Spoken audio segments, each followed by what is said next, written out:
Hey everyone and welcome back to the channel. Today, we're tackling a huge topic that's on everyone's mind. Real estate. But we're not just talking about current market trends. We're diving deep into a supposed warning from one of the greatest investors of all time, Warren Buffett, with a startling prediction about the housing market in 2026. The title says it all. Do not buy a house in 2026. But is this real? Did Buffett actually say this? And what does it mean for you? Let's break it all down. First things first, let's address the big claim. Has Warren Buffett publicly issued a final warning telling everyone not to buy a house in 2026? After a lot of research, the answer is no. There are no direct quotes, no shareholder letters, no interviews where he says those exact words. This is a classic case of online chatter taking a kernel of truth and spinning it into a dramatic headline. So, if he didn't say it, why is this idea floating around? It is because we can piece together his long-held investment philosophies and apply them to the current economic landscape to understand what he might be thinking about the future of housing. And that's what we're going to do today, connect the dots using Buffett's own wisdom. Warren Buffett's core philosophy is simple. Be fearful when others are greedy, and greedy when others are fearful. So, where are we right now on that spectrum? The past few years have been a whirlwind of greed in the housing market. Prices so outraged bidding wars were the norm, and fear of missing out, or FOMO, drove people to make desperate decisions. Interest rates were at historic lows, making money cheap to borrow. This created a perfect storm for a housing bubble. Now, the tables are turning. Central banks around the world, including the Fed, have been aggressively hiking interest rates to combat inflation. This makes mortgages much more expensive, which naturally cools down housing demand. This is the fear part of the equation starting to creep in. So, let us look at the road to 2026.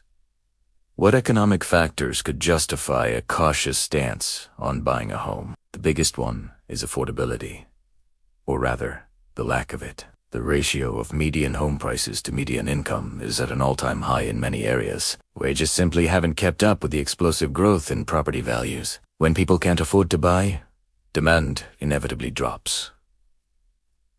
This isn't rocket science. It's basic economics.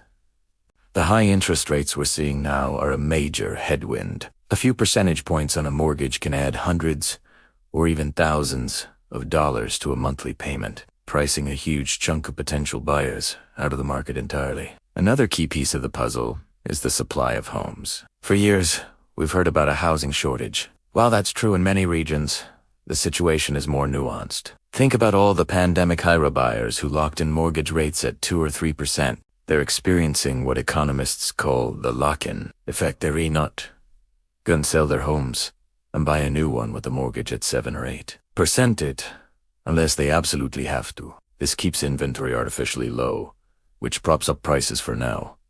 But what happens if the economy takes a downturn? If a recession hits and people start losing their jobs, they might be forced to sell, regardless of their mortgage rate. This could lead to a sudden increase in supply, putting downward pressure on prices. This brings us to Buffett's perspective on market cycles. He understands that markets, including real estate, are cyclical. They go up and they go down. He avoids buying assets when they are hyped up and overpriced.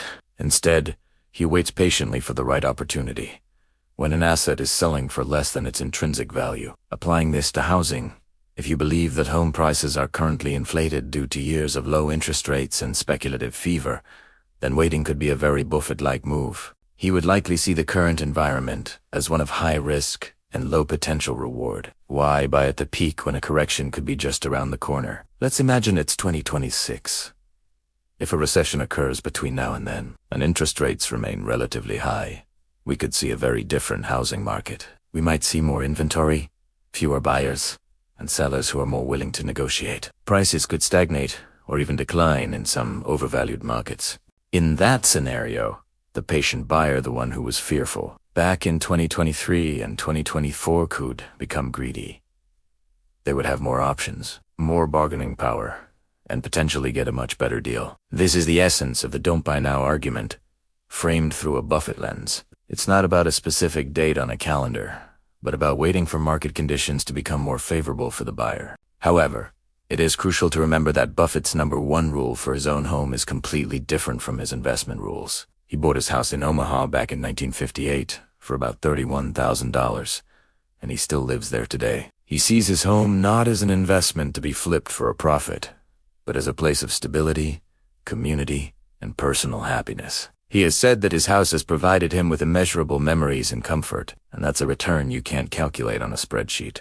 This is a critical distinction. Are you buying a property as a financial instrument, or are you buying a home to live in for the next 10, 20, or 30 years? If you're buying a forever home, a place to raise your family, and you can comfortably afford the monthly payments, then trying to time the market perfectly might be a fool's errand, even if prices dip after you buy. If you have no intention of selling for a decade or more, that short-term fluctuation doesn't really matter. The stability and quality of life you gain from owning your own home can easily outweigh any potential financial downside from not buying at the absolute bottom of the market. Remember, rent prices are also rising, and when you rent, you're building zero equity. You're just paying someone else's mortgage. So, what's the final verdict? While Warren Buffett never explicitly said don't buy a house in 2026, the logic behind the warning is rooted in his core principles of value, investing, and market psychology. The economic indicators, high prices, rising interest rates, and affordability issues do suggest that caution is warranted. For a short-term investor or house flipper, now might be a terrible time to enter the market. The risk of a price correction is very real. But for a long-term home buyer, the decision is much more personal. It's less about timing the market and more about your own financial stability and life goals. My advice: don't get caught up in sensational headlines. Instead, do your own homework. Analyze your local market, not the national news. Can you truly afford the mortgage, insurance, taxes, and maintenance? Even if interest rates go up a bit more, do you plan to live in the home for at least 5 to 7 years? If the answer to these questions is yes, and you find a home you love, then buying might still be the right move for you. Regardless of what any guru or headline says, the best financial decisions are the ones that are right for your unique situation. Don't let fear or greed dictate one of the biggest purchases of your life. Use logic, do the math, and trust your gut. Thanks for watching today. I hope this cleared up some of the confusion around this topic. If you found this video helpful, be sure to hit that like button and subscribe for more content that cuts through the noise. Let me know your thoughts on the housing market in the comments. Are you buying, selling, or waiting on the sidelines? I'd love to hear from you. See you in the next video.